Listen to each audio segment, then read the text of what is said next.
first time I met Bob Clearmountain, he came by because he was doing some stuff at SNL, and it's like, oh my God, Bob. And then Stacy reached out to me in late summer of 1992 and said, I need someone to work on this one specific audio aspect of SNL. Would you like to come on board? It's like, well, it's not really the sort of thing I do. It's more like radio. He goes like, well, I'd like to have you there, and I'd rather you not have any preconceived notions about how this show works because it's so specific.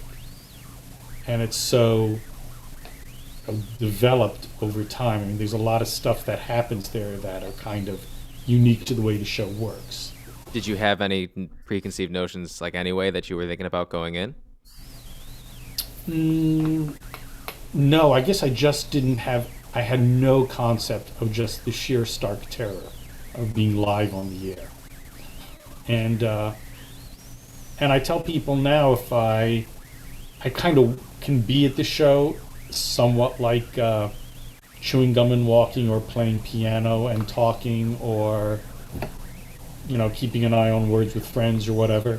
But that's it's just purely due to time served. Mm-hmm. It's just because I've been there. I mean, this is now my 29th year at the show. Wow, congratulations. Thank you. And all these people say, oh, 29 years, you ought to write a book. I'm like, well, the reason I've been there for 29 years is because I haven't written the book. Not that there's anything to really write about from my end of things, but... Do you think the NBC executives would not be so favorable of you talking about their shows?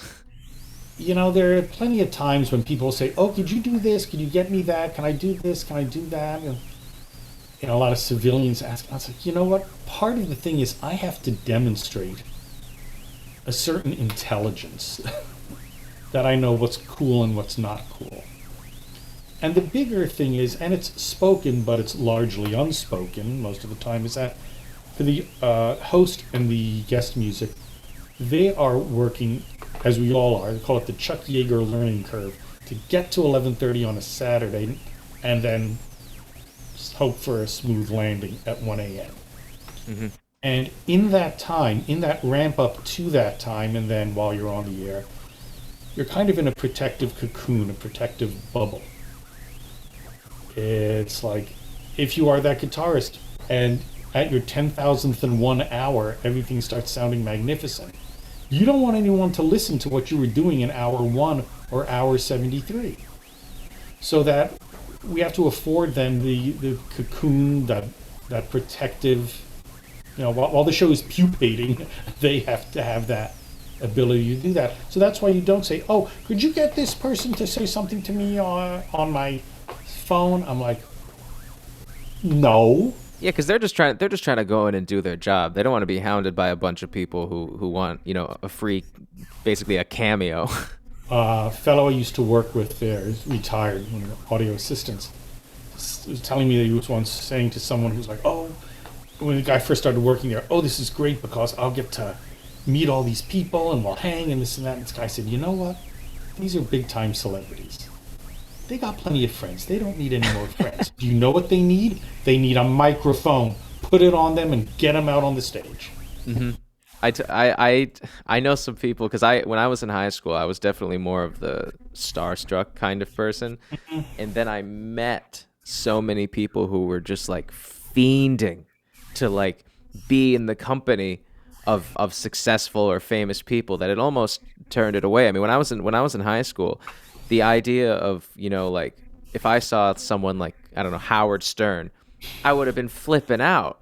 And now it's to the point where I see it, especially in New York, because New York is a kind of city where a lot of people who are here are just trying to get in the company of celebrities, that it's almost annoying. You're like, can you guys just do your own thing, focus on it, and then see where you get? Don't try to just like jam your personality into everyone's life.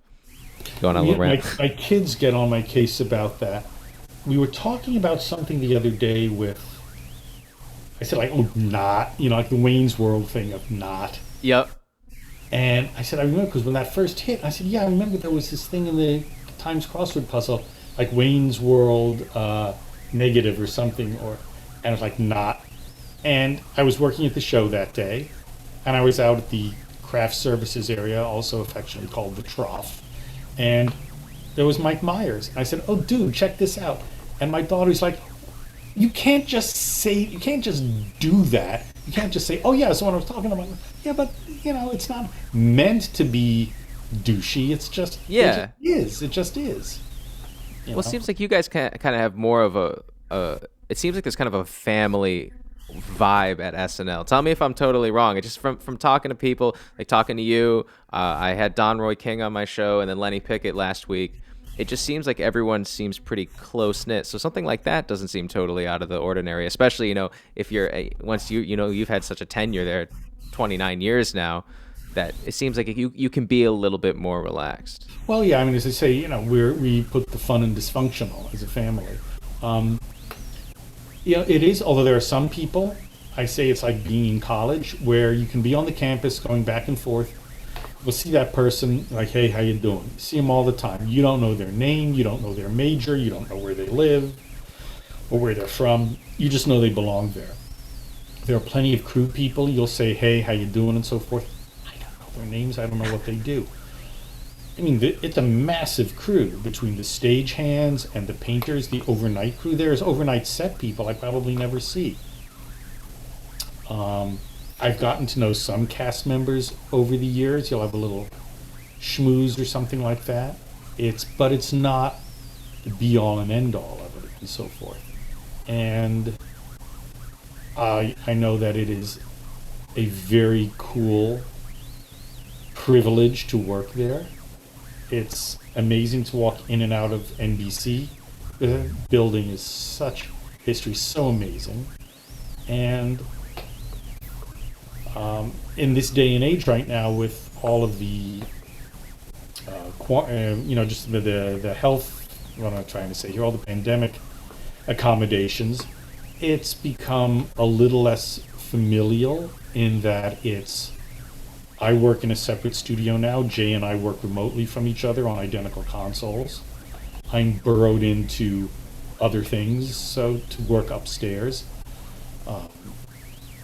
I'm not having as many opportunities to work with guest bands, although I did get to do the Foo Fighters a few weeks ago, do that show, and there'll probably be a few others. Typically, Jay is out on the road doing a lot of other gigs, and so he and I kind of split the season. Hmm. This year, not a lot of live music for him to be doing stuff. So, but I'm always doing other support, and plus I do all the post-production with another fellow, for when we remix the shows for syndication. Okay. So you do get time to go back and there's a split between you just doing things live and then going back and being able to fix things. Yes, I mean, and we could remix the music, and there was a time when we did that more often, but I think just with increased skill, confidence, reliability of gear, um, and I think trying to be true to the moment, when it happened. Is anything Perfect. going? Are any of those tracks going through analog equipment in terms of compressors and EQ, or is everything raw to the interface, to the mixer? You know, before we went to digital consoles, about 15 years ago, yes, we had a lot of external analog outboard gear. Um, but if you are now doing a digital console and you want to go in and out of certain things for your drums, let's say, oh, I want to run kick and snare through these Neves or this and that, there's always a little bit of latency from going D to A into that analog gear, then back in A to D. Hmm. And then you're going to have it ever so slight little time smear. Now I could start to figure out how many samples and delay things, but the onboard compressors, limiters, EQ on the Lavo console that we now use now for about 9-10 years really sound fantastic, and we've finally gotten a hold of the Waves sound grid where we have the whole Waves plugin set. Hmm. So I think you have to sort of find a fine line, especially in what we're doing, between expediency and practicality of being live on the air and wanting to be complete tweakhead audiophile. What are you naturally? What do you tend to be in terms of that? Are you the kind of guy who likes to be like an audiophile who makes sure every frequency is in place? Or are you just kind of like, get it done, get it sounding good, and send it out? I'm somewhere in between. I'll give you this quick little story of doing a project for Concord Records out in Berkeley at Fantasy Studios with this magnificent singer Nina Freelon, and I'd set up a mic and a preamp for her, and then my assistant engineer said, well, why don't you try this mic? So I went with that mic, and different preamps sounded glorious, wonderful, fine. Then a couple days later, the producer says, oh, we have a cello player coming in. I'm like, okay. Oh, do we still have that U67 and that GML preamp set up? We do. Let's try that on the cello. And so I go out there and listen to the sound of the instrument, and let's put this here and so forth. We open up the fader. Everyone's like, that sounds great. Fine, let's go with it. Now, I could have said, okay, now move the mic 2 inches. No, now go the other way, but switch this up. And I could have tweaked for 45 minutes. But I also know that when the record is released, it's not called Josiah Gluck Engineers Nina Freelon. And as a result, all I would do, apart from just, jerking off in front of a whole bunch of people, is I'm getting people bored, pissed off, wasting time. And as a colleague of mine, Ryan Hewitt, has said when we talked about these things, if it sounds good, it is good. Mm-hmm. And how many different ways can you listen to something flat? You can drive yourself nuts, but it's not about me. It's about keeping musicians happy, about keeping the session moving. It's about keeping the vibe, keeping the flow. And I know this sounds like a bunch of platitudes, but it's absolutely true. And those are the sessions and those are the people that invite you back. Yeah, because you get their work done, it sounds good, and you're not a pain in the ass. Yes. So also, the other thing is, if I'm doing a little jazz ensemble or even doing the stuff at SNL, it comes together really quickly. First of all, because it has to come together quickly, and we've gotten very good at putting it together quickly. But the other thing is, it's not that hard to get a really good drum sound if you have really well-tuned drums that sound good, and by someone who knows how to play the kit. Not hit the drums, play them. Mm-hmm. And too many times I've heard projects where it's like, you know what? People just did not get out of their own way. And it's so easy to overdo something. And I've heard things where someone will play me something that they did, and it's like, that sounds good.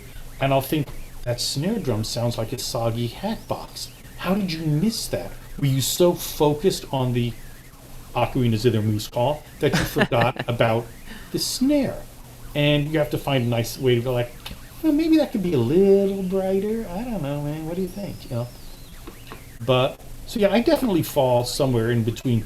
We need to get this done, but there's no reason it has to sound bad. I mean, I think the best way to describe it is working at SNL and other things.